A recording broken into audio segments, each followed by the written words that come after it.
Welcome everybody to a commentary on 2 Chronicles 4 through 6. And I am particularly blessed today because last Monday I was able to be given the opportunity to share with you the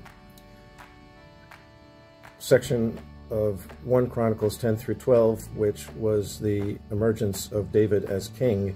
And now today in 2 Chronicles 4 through 6, we are looking at his son Solomon, who is building the temple.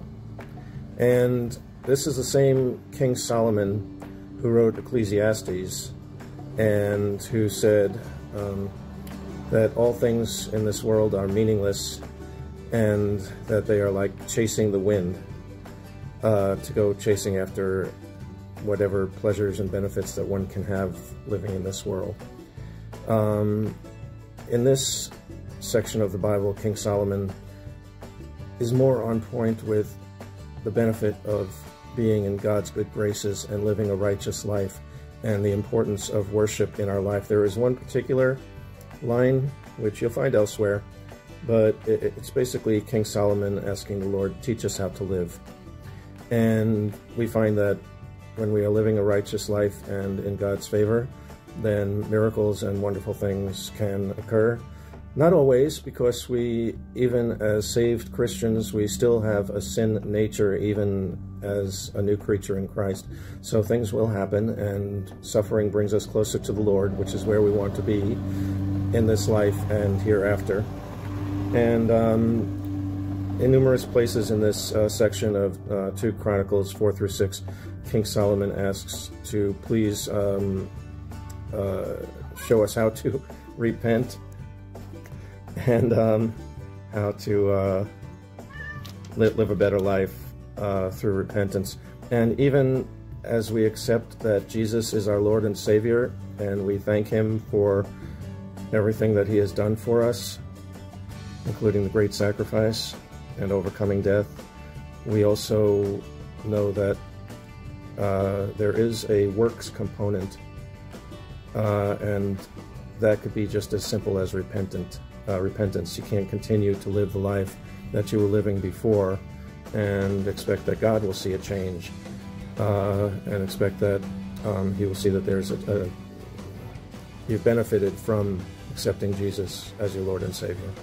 So this is a section that is all about worship, and I invite you to go and read, especially chapter 6, and maybe even make a habit of it. Now let's do a presentation of what all goes down in 2 Chronicles 4 through 6, and I hope you enjoy that too. Our journey begins around 3,000 years ago, with the construction of the temple by King Solomon, as detailed in the 2 Chronicles 4, 6.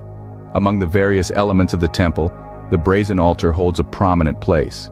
This massive altar symbolized the centrality of sacrifice in Israelite worship, serving as a place where offerings were made to atone for sin and seek God's favor. Next, we encounter the laver, a large bronze basin providing water for cleansing the priests and the sacrifices. This element underscored the importance of purity and preparation before approaching God, a principle that resonates with us even today. Illuminating the temple were the golden lampstands, an enduring symbol of God's presence and guidance.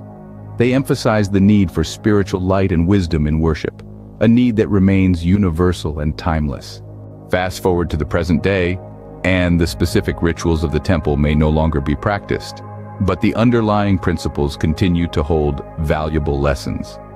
These chapters of the Bible underscore the importance of dedicating time and effort to worship, a fundamental desire to connect with the divine that transcends cultures and eras. They also highlight the value of holiness and purity in our relationship with God, reminding us of the significance of personal and spiritual cleanliness. And while animal sacrifices might be a thing of the past, the concept of sacrifice as an expression of our shortcomings and a means to seek reconciliation with God remains relevant. In Christianity, this need for atonement finds its ultimate fulfillment in the sacrifice of Jesus. Lastly, the symbolism of the lampstand serves as a reminder to continually seek God's guidance and wisdom in our lives. This can be achieved through prayer, scripture study, and reflection, illuminating our path just as the lampstands once illuminated the temple. In essence, 2 Chronicles 4, 6 offers a fascinating glimpse into the heart of Israelite worship. It provides timeless principles that can guide our spiritual practices in the modern world, emphasizing the importance of dedicated worship, seeking purity, acknowledging the need for atonement, and seeking God's guidance. So, as we navigate the complexities of our contemporary lives, let's remember the lessons from the temple in Jerusalem, applying them in our own personal journeys of faith and spirituality.